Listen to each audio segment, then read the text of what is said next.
Programa ADV Jus. Oferecimento Espaço Homo, Zezinho Alfaiate, confecção e aluguel de trajes, 3234-7544.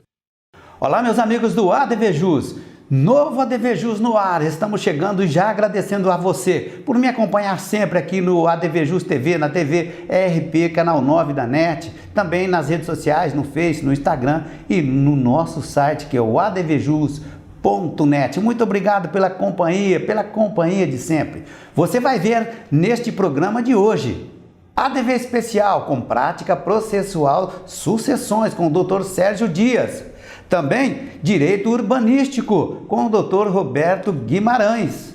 Na sequência, ADV Jus Notícia, Marketing Jurídico, ADV Jus Vocabulário, ADV Jus Entrevista, ADV Jus Estante Jurídica, Momento Divino. Tudo isso e muito mais agora aqui no ADV Jus TV. Fique aqui.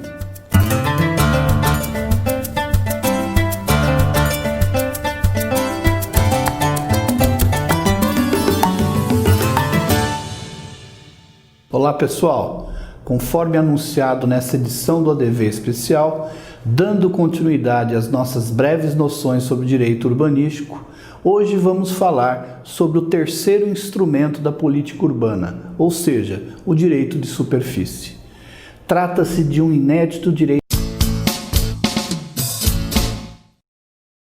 Olá amigos do ADV Jus, e uma pergunta interessante: quanto custa um inventário? Quando falamos em inventário, esse assunto costuma causar arrepio em muita gente, mas é preciso quebrar essa situação.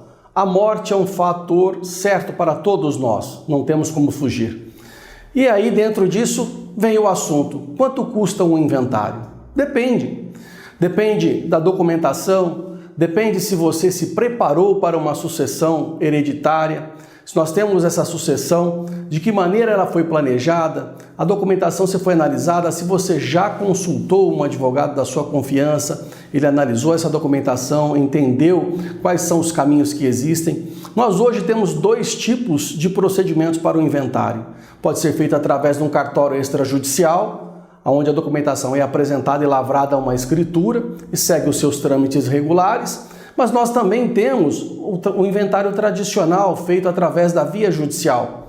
Ele pode parecer demorado, como antigamente, mas hoje em dia esse rito mudou bastante e existem peculiaridades que podem ser muito interessantes a permitir o adiantamento de uma parte desses valores que se encontram retidos dentro do inventário para atender medidas emergenciais. E aí, através da justiça, isso é possível obter. Existe ainda a possibilidade de você consultar um advogado e entender as formas que isso pode ser elaborado, de que maneira nós podemos fazer um planejamento sucessório, através da criação de uma holding familiar ou outros institutos. É possível ainda medidas antecipatórias ao óbito que podem transferir parte desses bens aos seus herdeiros. Existe uma série de meios e situações que, analisando de uma forma detida, é possível haver uma redução de custos e um grande benefício a todos os herdeiros. O advogado da sua confiança poderá trazer todos os esclarecimentos necessários, adequados e pertinentes. Então, muita atenção. Quanto custa um inventário? Depende da documentação, do planejamento, daquilo que você pensa para o futuro. E o futuro é hoje. Um grande abraço. Numa outra oportunidade trataremos de holding familiar e esse assunto complexo das sucessões. Um grande abraço. Introduzido em nosso ordenamento jurídico pelo Estatuto da Cidade. Deve ser contratado por escritura pública, levado ao competente registro imobiliário.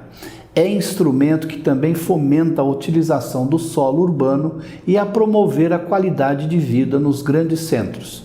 Por seu intermédio, o proprietário concede, a título gratuito ou oneroso, a terceiro, denominado superficiário, o direito de utilizar o solo, o subsolo ou o espaço aéreo, por tempo determinado ou indeterminado. O superficiário arcará com os encargos e ônus e tributos derivados do contrato e seu objeto. Os contratantes terão igualdade de condições à oferta de terceiros, na alienação do terreno e do direito de construir. O direito de superfície se extingue pelo advento do tempo quando por prazo determinado, ou pelo descumprimento das cláusulas, principalmente quando o superficiário dar destinação diversa ao imóvel concedido. A morte do superficiário não extingue automaticamente o contrato, transmitindo-se aos herdeiros. Ocorrida a extinção do contrato, deve-se dar notícia por averbação na matrícula do imóvel. Finalmente, o Instituto fora melhor tratado pelo Código Civil nos artigos 1369 a 1377, cujas disposições não revogaram aquelas do Estatuto da Cidade, as quais se complementam. Lembrando que o direito de superfície, tratados pela legislação urbanística, destinam-se exclusivamente aos imóveis urbanos, enquanto as normas civis também aos imóveis rurais. No próximo programa falaremos sobre o quarto dos instrumentos, ou seja, o direito de preempção ou de prelação. Obrigado e até o próximo ADV especial. Conto com vocês.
Olá pessoal, conforme anunciado nessa edição do ADV especial, dando continuidade às nossas breves noções sobre direito urbanístico, hoje vamos falar sobre o terceiro instrumento da política urbana, ou seja, o direito de superfície.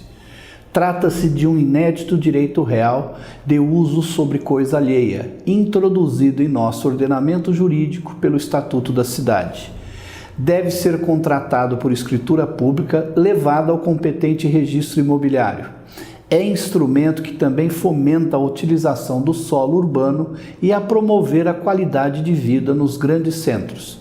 Por seu intermédio, o proprietário concede, a título gratuito ou oneroso, a terceiro, denominado superficiário, o direito de utilizar o solo, o subsolo ou o espaço aéreo, por tempo determinado ou indeterminado. O superficiário arcará com os encargos e ônus e tributos derivados do contrato e seu objeto. Os contratantes terão igualdade de condições à oferta de terceiros, na alienação do terreno e do direito de construir.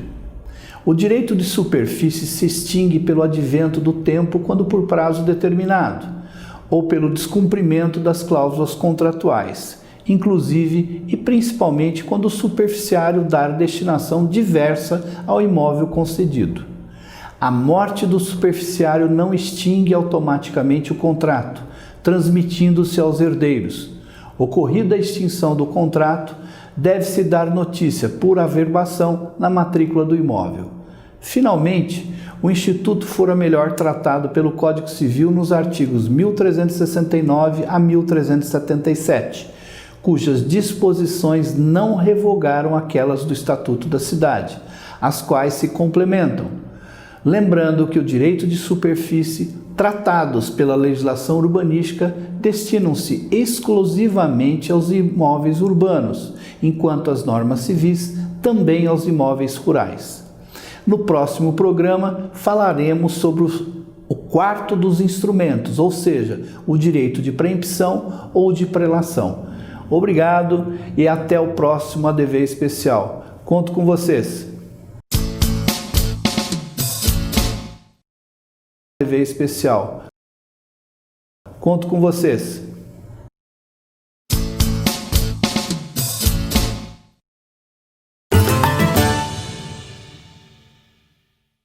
Arcângelo Imóveis, venda, locação e administração, compromisso e confiança.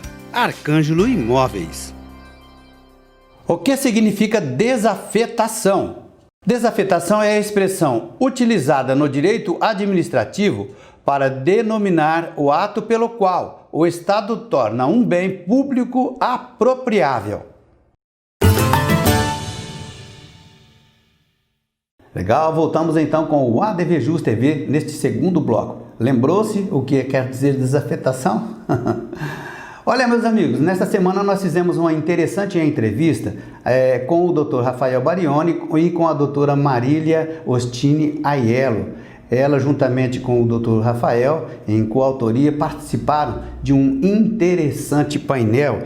Justamente eles apresentaram num simpósio sob o título Ética da Inteligência Artificial como um direito humano fundamental. Isso ocorreu perante o 5º Congresso Internacional de Direitos Humanos de Coimbra. Olha só que chique. Dr. Rafael Barioni, doutora Marília Ostini Aiello. Confira.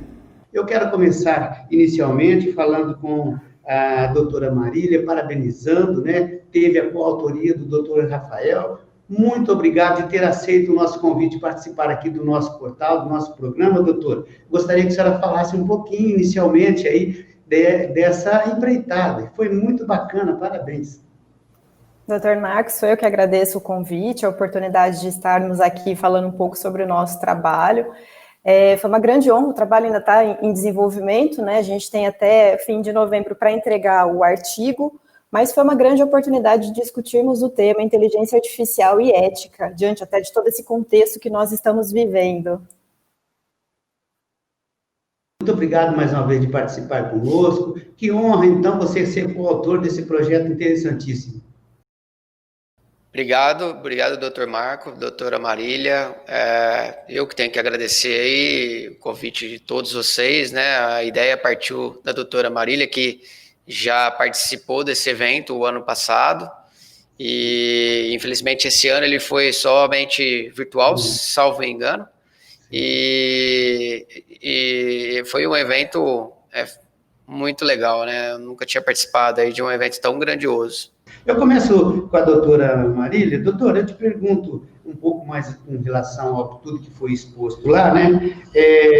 Qual o sentimento, né, da participação no evento tão significativo, mas principalmente com um tema tão sugestivo, doutor? Eu, como o doutor Barioni falou, o ano passado estive no Congresso e realmente é uma oportunidade ímpar. O tema ele vem despertando interesse, até porque a inteligência artificial ela envolve muito a questão dos dados, né? A gente fala que quem alimenta a inteligência artificial são os dados. E hoje a gente vive o contexto da Lei Geral de Proteção de Dados, que recentemente entrou em vigor. E é um tema pelo qual eu tenho grande estudo sobre o tema e entendo que é extremamente oportuno falarmos sobre isso também nesse momento. Doutor Rafael, agora com relação, né, ética e tecnologia, tem muita gente que reputa que esses dois tópicos, eles são conflitantes, mas eu gostaria da sua reflexão, o que pode ser colocado nesse nível, doutor? Eu entendo que não, né, é um tema realmente complexo de se delimitar aí, e até mesmo conceituar, né, a questão do que é ético, né, mas conflitantes não. Realmente, a questão de algoritmo e ética, que fica muito no radar, né, de todos agora que estão, como a doutora Marília disse, cada vez mais envolvidos com tecnologia, e essa dificuldade em saber o que é o bem, né, ou seja, para que fazer o bem, bem de quem, né, bem para quem. Isso é muito subjetivo, muitas vezes, né, essa questão de quem profere essas noções de justo ou injusto, bem ou mal, é algo muito complexo de se delimitar. Doutora Marília, nesse universo contemporâneo, né, todo mundo já sabe muito bem aí que vivemos dentro do universo digital, né, do universo tecnológico. Eu gostaria que você, por favor, refletisse, né, o que a gente pode falar com relação ao tópico, né, inteligência artificial, doutora. Bom, falando de forma bem ampla, bem geral, a inteligência artificial ela é um subcampo da informática e ela tem como objetivo habilitar o desenvolvimento de computadores para que eles sejam capazes de emular, ou seja, de imitar a inteligência humana ao realizar determinadas tarefas. Então, isso que é conceituado de forma geral, o que é a inteligência artificial. Doutora, e qual é a sua avaliação, né, da importância por exemplo, da utilização desse tópico na nossa área, né, na área da advocacia ou mesmo na área do ensino? O que a senhora me fala? Bom, hoje a gente vive um contexto de Web 3.0, né? A Web 3.0, ela foca no conjunto de dados e objetos que estão interligados. Hoje a gente vive um cenário aí de hiperconectividade, ou seja, é uma relação estreita entre seres humanos e objetos físicos, Big Data, algoritmos, inteligência artificial. Doutor Rafael Barione, o senhor acredita, né, que o direito será capaz de evitar a chamada imposição do algoritmo? Inclusive, foi o termo que o senhor usou agora mesmo?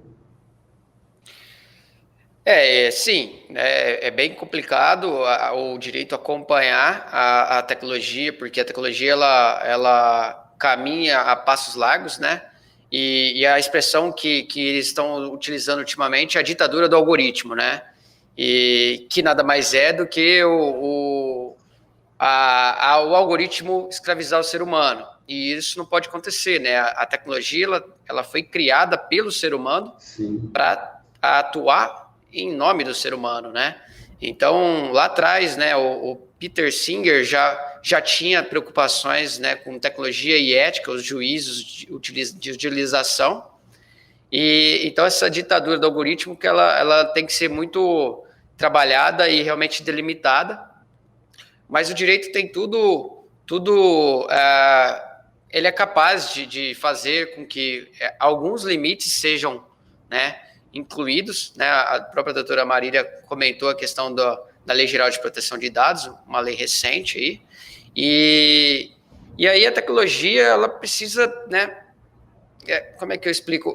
O homem está por trás dela, né, e não o contrário. Então, toda tecnologia, ela tem muito das raízes, da cultura, da pessoa que está criando ela, né?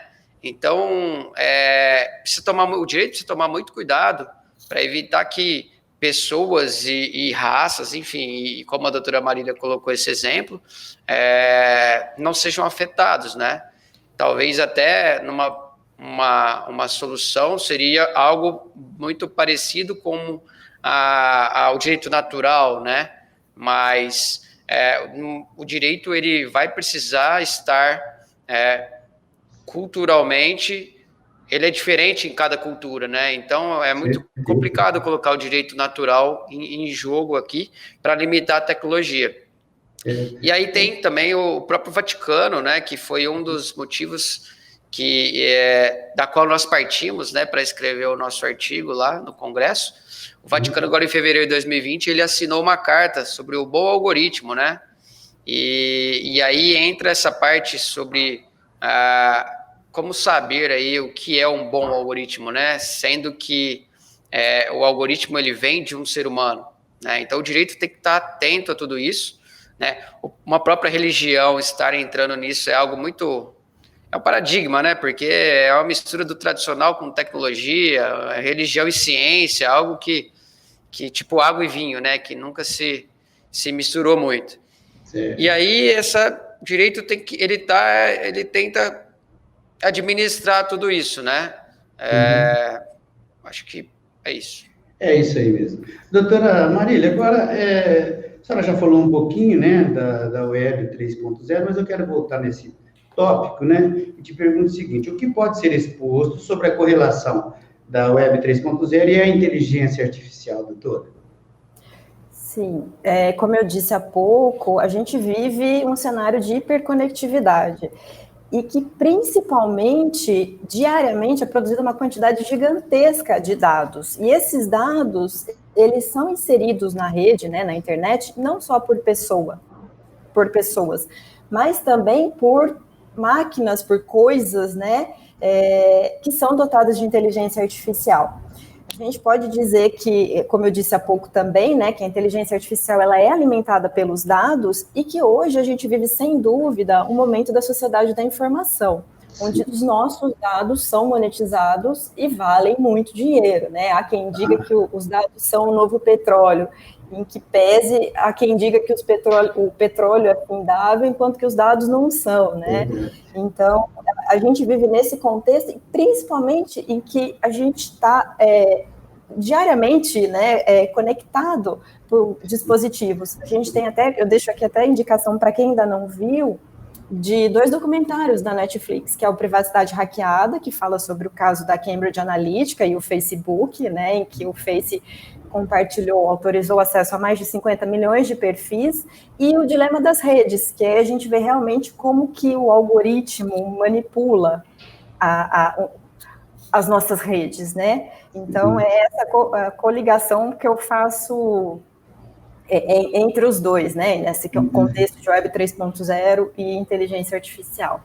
Muito legal, muito legal. Aí a senhora já deu até os exemplos, eu ia pedir, né? E que bacana, muito bom. Doutor, nós estamos chegando já praticamente, já no finalzinho aqui do nosso bate-papo jurídico, quero chamar assim, dentro dessa informalidade que eu tanto gosto, que o pessoal também fala, né? Que é muito bom a gente ter esse bate-papo de uma forma informal. Eu quero ainda te colocar aqui, doutor Rafael, é necessário que o direito acompanhe as consequências tecnológicas. O senhor já falou mais ou menos nesse viés aí, mas eu acho que o mais legal é que você sublinhou, né?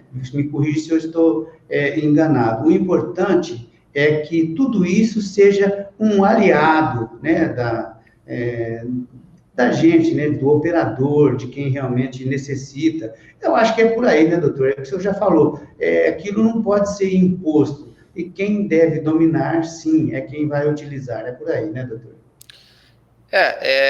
Eu sou o eterno otimista, né? Então, há quem diga que a tecnologia ela está eliminando empregos, eliminando trabalho e tudo mais. Eu já vejo com outros olhos. Eu acho que ela está trazendo enormes possibilidades, principalmente no campo do direito, porque não é fácil delimitar, né, todas essas consequências que a tecnologia tem trazido, né? Esses exemplos que a doutora Marília trouxe e outros mais que a gente abordou no artigo, visam aí delimitar essas consequências das inovações.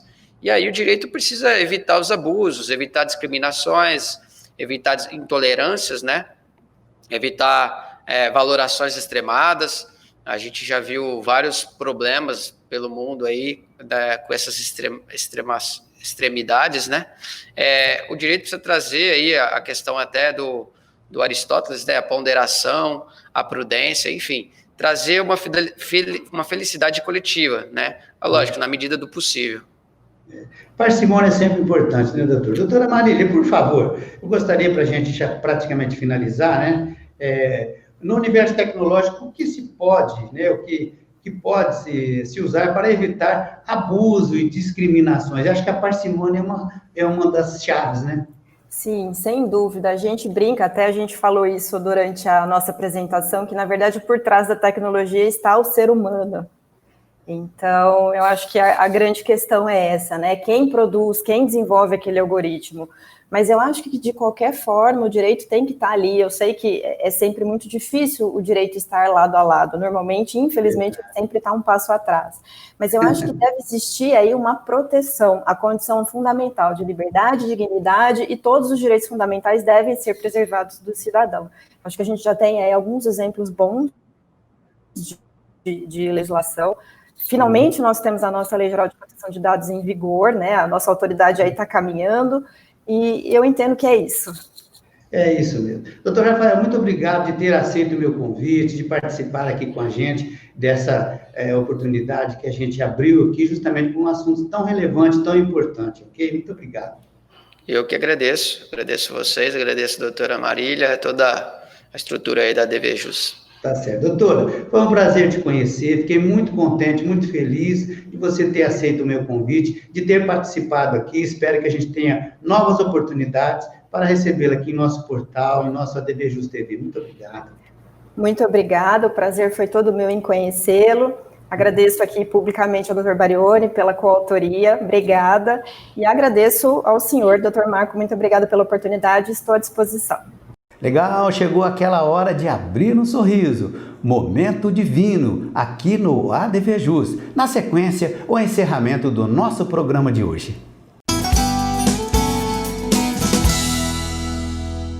Vinho, Dominique Ferrou Bourgogne, Pinot Noir 2017.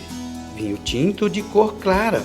No seu olfato, aromas de romã, fruto do café, groselha fresca.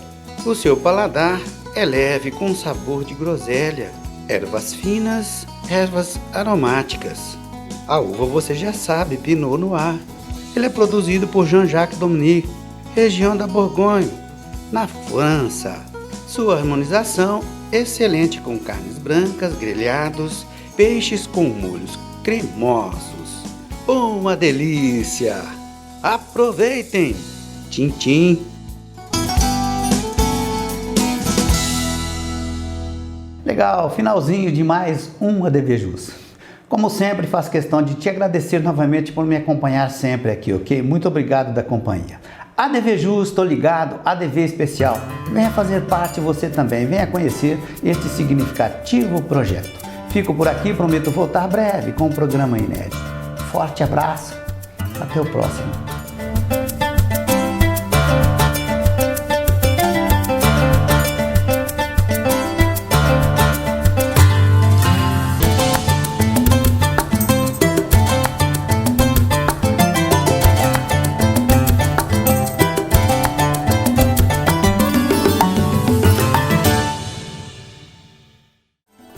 Programa ADVJus. Oferecimento Espaço Homo, Zezinho Alfaiate, confecção e aluguel de trajes, 32347544.